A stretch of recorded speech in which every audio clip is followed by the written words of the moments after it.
महोदय, यह सभा राज्य सरकार से अभिस्ताव करती है कि केंद्र सरकार के नीतिगत मामले के तौर पर पिछले साल ही फैसला लिया गया है कि अनुसूचित जातियों, अनुसूचित जनजातियों के अलावे कोई अन्य जाति की जनगणना नहीं होगी। झारखंड में जातीय जनगणना वक्त और सभी तबके के समेकित विकास तथा हिस्सेदारी के लिए मौजूदा जरूरत है। जनगणना नीतियां बनाने का एक प्रमुख आधार है और जातीय आंकड़े आरक्षण की सीमाएं तय करने में भी अहम भूमिका निभाते हैं। जातीय जनगणना विकास और कल्याण कार्यक्रमों को खाका खींचने में भी महत्वपूर्ण कारक साबित हो सकता है। जातीय जनगणना राज्य की जरूरत है और साथ ही राजनीतिक दलों एवं सामाजिक संगठनों के द्वारा अलग अलग माध्यमों से यह मांग लगातार उठती रही है। अतः इस परिस्थिति में राज्य सरकार द्वारा राज्य में अपने स्तर से जातीय जनगणना कराई जाए, ये मेरा प्रस्ताव। माननीय मंत्री महोदय, जातीय जनगणना जो होता है भारत सरकार की ओर से होता है और 2011 में जातीय गणना जो हुआ था उसके आलोक में हम कहना चाहिए आर्थिक सामाजिक सभी जनगणना 2011 में हुआ। उसके बाद भारत सरकार के द्वारा पुनः सर्वेक्षण करने का कोई निर्देश हमें प्राप्त झारखंड सरकार को प्राप्त नहीं है। मैं इतना ही कह सकते हैं कि अभी हम लोग कार्रवाई नहीं कर सकते हैं। बहुत यहाँ जाति जनगणना कराने के लिए जिसे माननीय सदस्य ने कहा है हर तबके की आवाज आ रहा है, तो ये विधानसभा से पारित करा कर ही हमें केंद्र को भेजना पड़ेगा, तभी संभव हो सकता है। इसीलिए मैं माननीय सदस्य को आश्वस्त करना चाहते हैं कि ये भारत सरकार का प्रक्रियाधीन है, इसलिए हम चाहेंगे कि आने वाले समय की समीक्षा करके आने वाले समय में विधानसभा में पारित कर भारत सरकार को भेजना होगा। अध्यक्ष महोदय, चूंकि भारत सरकार ने इस संदर्भ में इनकार कर चुका है, इसीलिए तो मैंने आग्रह किया कि राज्य सरकार इसको करे। और इस संदर्भ में मैं थोड़ा केवल जानकारी के लिए, तमिलनाडु उच्च न्यायालय ने जो दायर याचिका 259/1994 का 2010 में उनका एक पक्ष आया है, वो कह रहे हैं कि यदि सरकार परिणात्मक आंकड़े अथवा अर्थात पिछड़े वर्ग, पिछड़ा वर्ग, अनुसूचित जाति, अनुसूचित जनजाति की आबादी, शैक्षणिक योग्यता, सामाजिक एवं आर्थिक पिछड़ापन के आधार पर इसे पिछड़े वर्ग के उत्थान के लिए आवश्यक एवं उचित पाती है तथा साथ ही साथ आरक्षण की सीमा बढ़ाने में सरकारी कार्यक्षमता में कोई प्रतिकूल प्रभाव न पड़े तो सरकार ये निर्णय ले सकती है, ऐसा कर सकती है। एक इशारा है, एक सपोर्ट है इसके। माननीय मंत्री महोदय, इसके जानकारी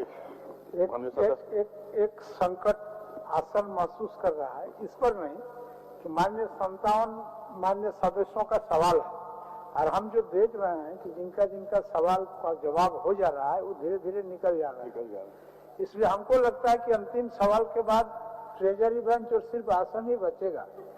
इसलिए आग्रह है कि कम से कम आप लोग आसन को भी सुने, नेता सदन को भी सुन के ही जाएं। चलिए जवाब दीजिए। माननीय सदस्य के जो आग्रह है तो इस पर आपके द्वारा हम आश्वस्त कराना चाहते हैं कि जिसको कोर्ट का हाई कोर्ट का हवाला दिए है उसको भी हमको जानकारी करना होगा और सरकार के पास अभी विचाराधीन नहीं है, इसलिए भारत सरकार ही करा रही थी, उसका खर्चा भी भारत सरकार देते थे। इसको पे ये भी जानकारी करना होगा कि क्या हम सक्षम है या नहीं है। उन्होंने कोर्ट का हवाला दिया, इसको जानकारी हम कर लेते हैं। अगर ऐसा होता है तो फिर इसके बारे में सरकार ठीक है सर जी। नहीं अध्यक्ष महोदय, मैं इसलिए ही बातें कर रहा हूं, इनको खंगालना पड़ता है, निकालना पड़ता है, इच्छा चाहिए। अभी कुछ दिन पहले आपने देखा होगा इसी संदर्भ में जब पंचायत चुनाव में आरक्षण की बात आई तो हम लोग ने कहा था कि पंचायत में आरक्षण सुनिश्चित करिए ओबीसी के लिए। तो उस समय पंचायत चुनाव को एक्सटेंशन नहीं कर सकते हैं, ये जवाब आया। चूंकि 15 फाइनेंस के बाद भारत सरकार के साथ फंड का प्रॉब्लम हो सकता है।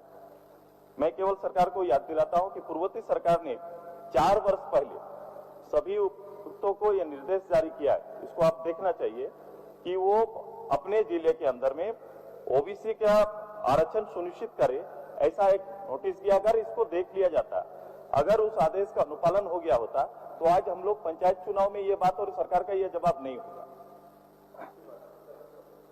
महोदय, अगर उस जानकारी नहीं है, ठीक है, अगर वैसे चिट्ठी है 4 साल पहले का तो दे दे, तो फिर भी हम निश्चित तौर पर विश्वास दिलाना चाहते हैं, उस फाइल को हम देखने की कोशिश करेंगे। नहीं, क्या ऐसा संभव है कि अगर ऐसा नहीं, अगर मान लगता है कि पहले निकला है, अधिसूचना निकला है हर जिला के लिए, तो ऐसा अगर चिट्ठी है तो हमको दे, तो फिर हम निकाल कर देखेंगे। नहीं, ये ठीक है संसदीय कार्य मंत्री जी, लेकिन ये क्यों जरूरत पड़ रहा है? यदि मैं अगर इस विषय से, इस आरक्षण से संदर्भित में अगर इस विषय पर सरकार गंभीर होती तो निश्चित रूप से उसके रास्ते और सरकार के पूर्व निर्णय की ओर झांकने का प्रयास करते, तो आज इतना बड़ा वर्ग आरक्षण से वंचित नहीं होता। चलिए, आप अपना अभिस्ताव वापस ले लिए। सुरेश जी, अध्यक्ष महोदय खुद से भी पूछ लीजिए, अध्यक्ष जी आपसे आग्रह करेंगे कि ऐसा समय की संकीर्णता को देखते हुए मैं आसन का आग्रह है कि आप अपने ये समय आते जाते रहेंगे अध्यक्ष महोदय, लेकिन इससे कितनी बड़ी क्षति हो जाएगी उसका आकलन कौन करेगा और भरपाई कैसे कर पाएंगे?